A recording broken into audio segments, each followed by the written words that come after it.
அனைவருக்கும் வணக்கம். மதா பிதா குரு தெய்வங்களை வணங்கி எம்பெருமான் ஸ்ரீ உச்சிஷ்ட மகா கணபதியும் வணங்கிக் கொள்வோம். அனைவருக்கும் நீண்ட ஆயுள், நிறைந்த செல்வம், உயர்ந்த புகழ், மெய்ஞானம், பேரறிவு, பிரசன்ன அறிவு, பிரபஞ்ச அறிவு அனைத்தும் நிரம்ப கிடைக்கட்டும். அனைவருக்கும் எனது மானசீகமான வாழ்த்துக்கள், மானசீகமான ஆசைகள். அனைவரையும் ஜிகாஸ்டோ அன்போடு வரவேற்கிறது. நம்ம இன்னைக்கு பார்க்க போற பதிவு நட்சத்திரங்களுடைய வழிபாட்டு ஸ்தலங்கள் வரிசையில மிருகசீரிஷம் அப்படிங்கிற நட்சத்திரத்தை பத்தி பார்க்க போறோம்.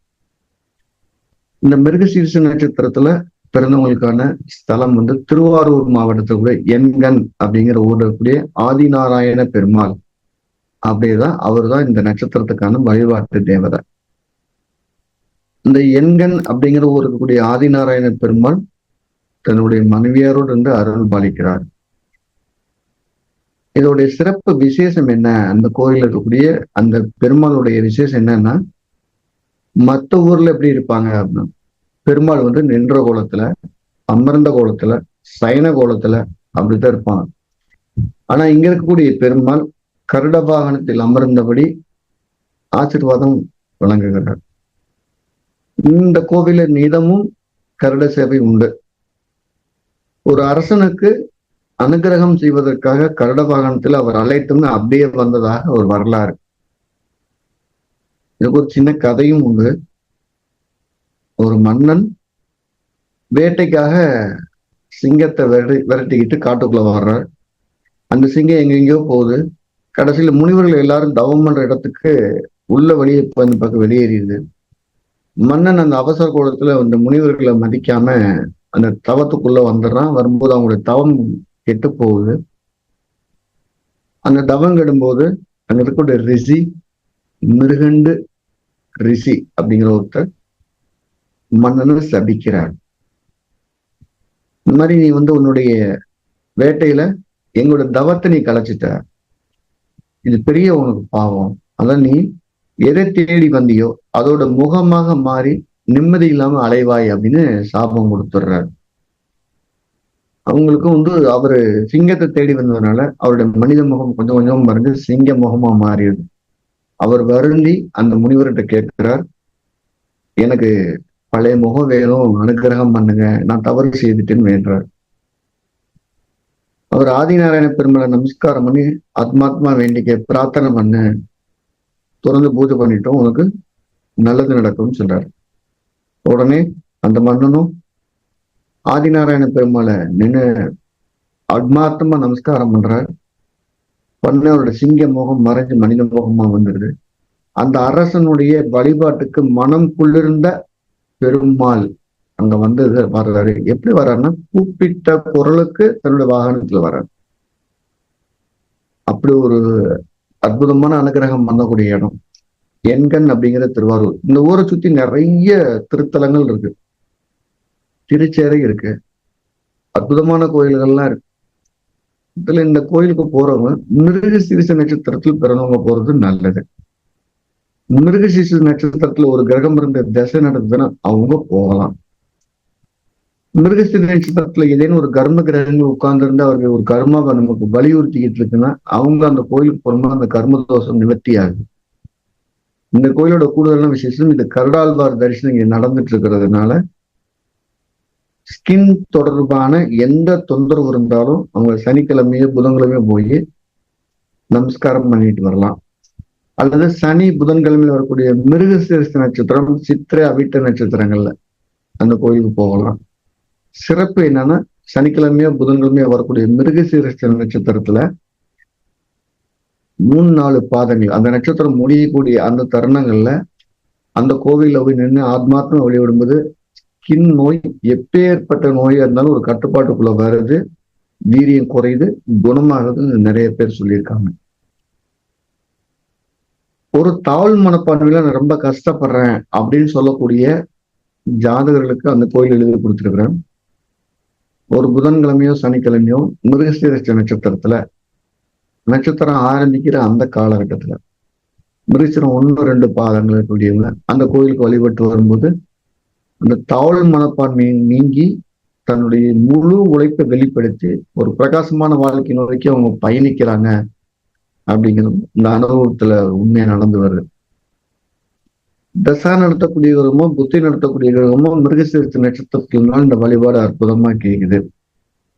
கோச்சாரத்துல மிருகசீரிஷ நட்சத்திரம் ஒரு கிரகம் வந்து அது நமக்கு ஏதேனும் துன்பம் விளைவிக்கிற மாதிரியான எண்ணங்களை ஏற்படுத்தினாலும் இந்த மிருகசீரிஷ நட்சத்திரத்துல செவ்வாய் இருக்கக்கூடியவங்களுக்கு எல்லாம் சொத்துக்கள் மிகப்பெரிய யோகத்தை கொடுக்குது.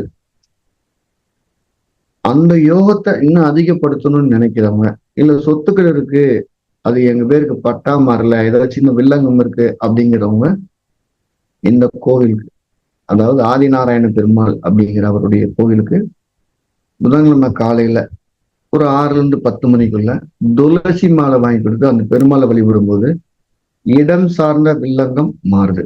இதுல கூடுதலான ஒரு தகவல், மிருகசீரிஷ நட்சத்திரத்துல ராகு அல்லது கேது அல்லது மாந்தி இந்த 3ல் ஏதேனும் ஒரு கிரகம் இருந்தாலோ, இல்ல ராகுவோட மாந்தி சேர்ந்து இந்த மிருகசீரிஷ நட்சத்திரத்துல இருந்தாலோ, பூமிக்கு இடையில் இருக்கக்கூடிய பொருள்களால் சல்லிய தோஷம் ஏற்பட்டிருந்தாலும் இந்த அம்மன் இந்த நம்ம ஸ்ரீதேவி தாயார நமஸ்காரம் பண்றது, இங்க இருக்கக்கூடிய கடபாகனத்தில் அமர்ந்திருக்க ஆதிநாராயண பெருமாளை கும்பிடுறது, அங்க இருந்து கருட புராணம் கொஞ்சம் படிக்கிறது மூலியமாக அந்த சல்லிய தோஷ நிவர்த்தி நடைபெறுது. இடத்துல எனக்கு ஏதோ ஒரு பாம்பு அடிபட்டு கொண்டு விட்டோம், இல்ல பாம்பு இறந்துருச்சு, இல்ல நல்ல பாம்பு அடிச்சு கொண்டு விட்டோம், அந்த இடத்துல ஒரு தோசை இருக்கு, சர்ப்பதோஷம் இருக்குனாலும் அங்க இருக்கக்கூடிய கருட சேவையை தரிசனம் பண்ணிட்டு அதே கோவில்ல நம்ம ஒரு மணி நேரமாக இருந்து கருட புராணம் வாச்சு ஆத்மாத்மா வழிபட்டு வரும்போது இடத்தில் இருக்கக்கூடிய சர்ப்பதோஷம் இடதோஷம் அற்புதமா நிறுத்தி பண்ணும். இது வந்து என்னோட ஸ்டாம்ப்ல ஒண்ணு அடிக்கிறதுக்கு சொல்லக்கூடிய ஒரு விதி. பூமிக்கடியில் இருக்கக்கூடிய ஒரு பொருட்களாக இருக்கக்கூடிய சல்லியம், இல்ல இடத்துல கூடிய கடுமையான இடவாஸ்து தோஷத்தை தரக்கூடிய சர்ப்பதோஷங்கள், இந்த ரெண்டும் சூப்பரா நீங்குது. தன்னோட வீட்டுக்குள்ள யாராவது ஒரு பள்ளத்துல விழுந்து இறந்துட்டாங்க, இல்ல தண்ணிக்குள்ள விழுந்து மூழ்ந்து இறங்கிட்டாங்க, அவங்களால இந்த குடும்பத்துல எதுவும் ஒரு தப்பு நடந்திருக்கு, மன வலி அதிகமா இருக்குன்னா அவங்களும் இந்த கோயில் போய் வழிபடுறதுனால சிறப்பா இருக்கு. அப்படி தன்னோட வீட்டுல துர்மரணம் அடைஞ்சவங்க யாராவது இருந்தாங்கன்னா, அது பர்டிகுலரா பள்ளத்துல விழுந்து இறந்தவங்க, குழிக்குள்ள விழுந்து இறந்தவங்க, கிணத்துக்குள்ள விழுந்து இறந்தவங்க, அந்த மாதிரி நீர் மூழ்கி இறந்தவங்க இப்படி இருந்ததுன்னா அவங்க ஜென்ம நட்சத்திரத்துல இந்த கோயில் போய் வழிபடலாம். அதுவும் நல்லா கேட்கும், அருமையா கேட்கும். அதுக்கப்புறம் அந்த கோவிலுக்கு 2வது முறை போகும்போது, குறைஞ்சது 3 முறை போகணும், 2வது முறை போகும்போதே மாற்றம் தெரிய ஆரம்பிச்சு. நல்ல ஒரு அற்புதமான கோவில். திருவாரூர் மாவட்டத்துல எண்கண் அப்படிங்கிற ஊருடைய ஆதிநாராயண பெருமாள், அவரை ஆத்மாத்மா வழிபடலாம். அங்க அனுமன் சன்னதி இருக்குது, கடால்வார் சன்னதி இருக்கு. நீங்க கோயிலுக்குன்னு போனீங்கன்னா குறைஞ்சது ஒரு மணி நேரமாவது கோயில் இருக்கிற மாதிரி இருந்து நமஸ்காரம் பண்ணிக்கிறாங்க. கோயில் போகும்போது வெறுங்கையோட போகாம வெத்தலை பாக்கு, பழம்பூ, துளசி மாலையோட போய் நமஸ்காரம் பண்ணிட்டு வாங்க.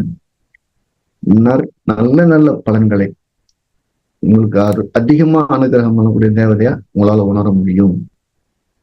இது அனுபவத்துல கைகண்ட ஒரு விஷயங்களா சொல்லிட்டு வரோம். நம்ம பல நட்சத்திரங்களும் ஒரு இடத்த சொல்லிக்கிட்டே வரோம். அது இந்த மிருகசீரிஷம் சொன்னதுல உடனடியா பலன் கொடுத்துரும். நீங்களும் அதை அனுபவிச்சு பாருங்க. நம்ம ஜிகாஸ்ட்ரோல என்ன பண்ணிட்டு இருக்கோம்னா, ஆன்மீகம் சார்ந்த தகவலை ஜோதிட ரீதியாகவும் பல இடங்கள்ல பரிச்சித்து பார்த்து சரியா இருக்கிற விஷயங்களை தொடர்ந்து சொல்லிக்கிட்டே வரும். ஒரு பரிகாரமும் இல்லாம இந்த வழிபாட செஞ்சு பாருங்க, அற்புதமான பலனை நீங்களால அடையணும். எல்லாத்துக்கும் ஜோதிடம் போய் சேரணும் அப்படிங்கிறதுக்காக நாம நிறைய விஷயங்களை அப்படியே எளிமைப்படுத்தி சொல்லிக்கிட்டே வரும். ஜோதிடம் படிக்கணும் விருப்பம் இருக்கவங்க கீழே நம்பர்ல பதிவு செய்து அடுத்த வகுப்பு எப்பருன்னு கேட்டு பயிற்சியை சேர்ந்துக்கலாம், முன்பதிவு செய்யலாம். ஏற்கனவே எனக்கு ஜோதிடம் நல்லா தெரியும், எனக்கு பலன் சொல்றதுக்கு மட்டும் தடுமாற்றமா இருக்கு அப்படிங்கிறதுக்கு ஒரு சேலஞ்சான ஒரு சப்ஜெக்ட். அந்த அவங்களோட சேலஞ்சை ஃபேஸ் பண்ற மாதிரி சந்திரநாடி அப்படிங்கிற ஒரு அற்புதமான விஷயம் எனது ஆய்வில் நான் முத்தெடுத்த என்னுடைய ஸ்டாம்ப் ரோல்களான எளிமையான ஒரு தீங்கு அது வந்திருக்கு. அது நாளைக்கு இந்த வகுப்பு நடத்த காத்திருக்கிறோம். மொத்தம் அது 14 நாள் வகுப்பு. 19ஆம் தேதி ஆரம்பிக்கிற அந்த வகுப்பு 14 நாள் தொடர்ந்து நடக்கும். ஒரு எளிமையான விதிகளை எப்படிலாம் சொன்னா எளிமையா மக்கள்கிட்ட போய் ரீச் அடையும் அப்படிங்கிறது ஒரு அற்புதமான விஷயம். ஒரு எல்லா ஜோதிடர்களுக்குமே இது இங்க ஆரம்பிக்கணும் இங்க முடிக்கணுங்கிற ஒரு எளிமையான விஷயத்த அங்க கற்றுக் கொடுத்துருங்க. என்னுடைய முழுக்க முழுக்க அனுபவம் என்ன சொல்லுதோ அந்த அனுபவ பதிவை கொண்டு நிறைய உதாரண ஜாதகம் நடக்கக்கூடிய வகுப்பு. படிக்க விருப்பம் இருக்கவங்க கீழே நம்பர்ல பதிவு செய்யணும். மீண்டும் நம்ம அடுத்த வகுப்பில் அடுத்த பதிவில் சந்திப்போம். எல்லா வல்ல எம்பெருமான் ஸ்ரீ உச்சிஷ்ட மகா கணபதி அனைவருக்கும் நீண்ட ஆயுளையும் நிறைந்த செல்வத்தையும் உயர்ந்த புகழையும் மெய்ஞானத்தையும் பேரறிவையும் பிரச்சனையாற்றும் பெருமையோடு வழங்கட்டும். அனைவருக்கும் எனது மானசீகமான வாழ்த்துக்கள், மானசீகமான ஆசைகள்.